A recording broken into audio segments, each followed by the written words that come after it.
Rancher gives water to wounded native. Right next, entire tribes arrive on horseback. The desert did not forgive mistakes. It only waited for them. The sun hung high above the Wyoming plains like a burning coin nailed to the sky, turning the land into a furnace of dust and silence. No bird sang. No wind moved. Even the grass seemed afraid to breathe. This was the kind of afternoon when men vanished and were never spoken of again.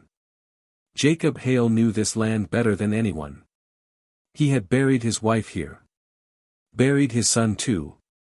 30 years of ranching had carved lines into his face as deep as the canyons beyond the hills. He had learned that survival was not about strength, it was about mercy, and knowing when to give it. That was when his horse stopped. Not stumbled. Not shied. Stopped. Jacob pulled the reins instinctively. His horse's ears were stiff, locked on something ahead. Jacob followed the gaze, and felt his chest tighten. A body. Half hidden behind a sunsplit boulder, a man lay sprawled in the dust. His clothes were torn, soaked dark at the side. Blood had dried into the earth beneath him. His skin was pale, lips cracked, eyes barely open. A native man. Alone. Wounded. Left to die. Jacob scanned the horizon. Ranchers didn't survive long by being careless. There had been tension for months, settlers disappearing, rumors of revenge, whispers of war between tribes and the new rail towns. Helping a native man could make Jacob a target. But leaving him would make him something worse.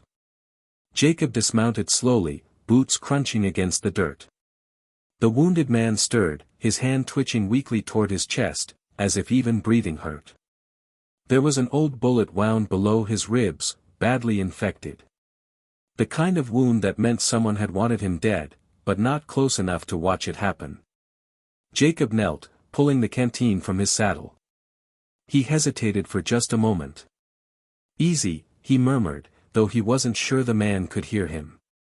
The native man's eyes fluttered open, dark, sharp, filled with pain but not fear. He tried to speak. Nothing came out.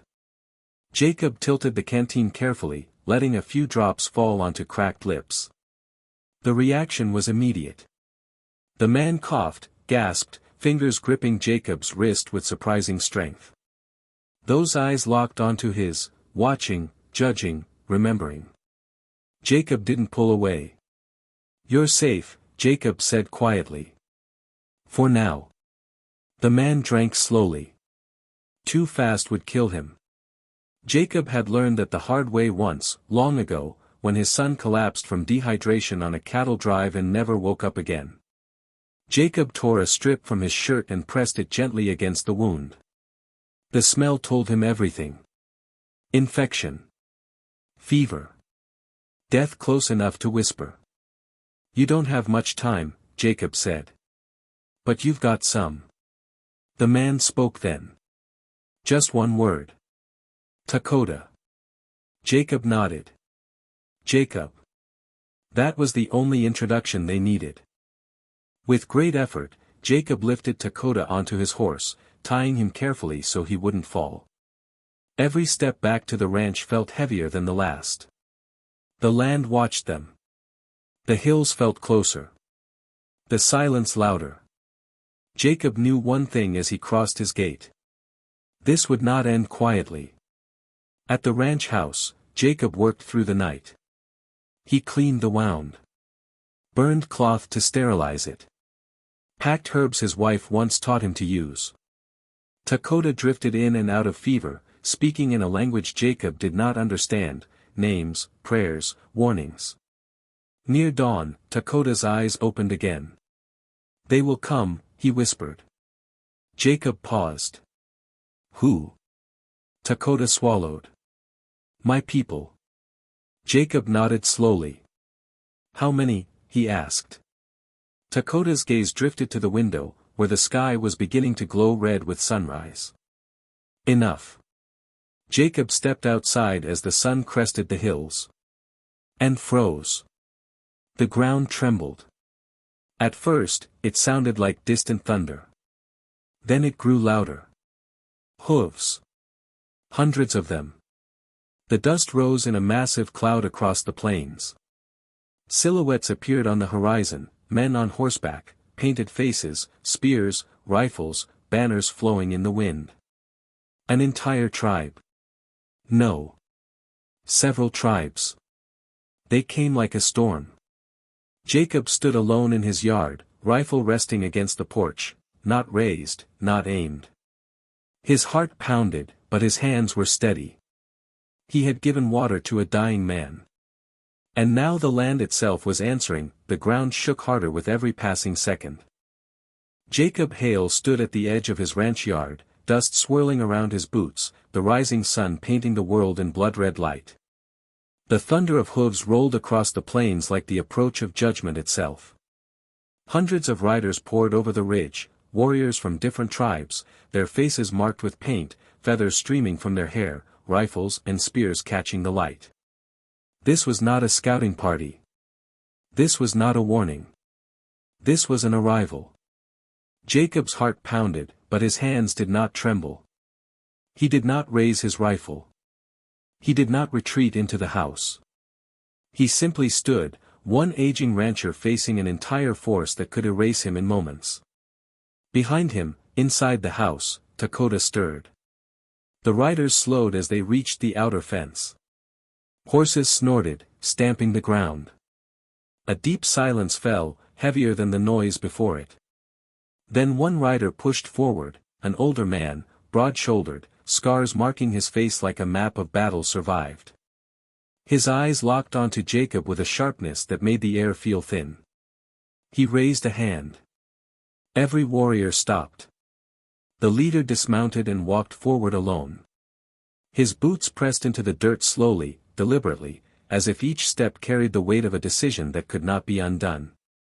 "You are the rancher," he said in a calm, dangerous voice. "The one who touched our wounded." Jacob nodded once. "I gave him water. I treated his wound." The leader studied him for a long moment, eyes scanning the house. The barn, the land. Then he spoke again. "Many men would have let him die." Jacob swallowed. "Many men already did." A murmur rippled through the riders behind him. The leader's jaw tightened. "That man is my son." The words landed like a rifle shot. Jacob felt his chest tighten, not with fear, but understanding. Everything made sense now. The scale of the response. The fury held barely in check. Dakota appeared at the doorway then, leaning heavily against the frame. His face was pale, his steps weak, but he stood. The moment the warriors saw him alive, a wave of sound burst through the air. Shouts. Gasps. Cries of relief and rage mixed together. Several riders dismounted instantly, rushing forward, but the leader raised his hand again. Dakota raised his voice. It was weak, but it carried. "Stop." The warriors froze. Dakota stepped forward slowly, every movement painful. He placed a hand over his chest and bowed his head toward Jacob. "This man," Dakota said, "saved my life." The silence that followed was absolute. Dakota turned to his people. "I was shot from behind. Left to die like an animal. He owed me nothing, and still he chose mercy." The leader's eyes never left Jacob.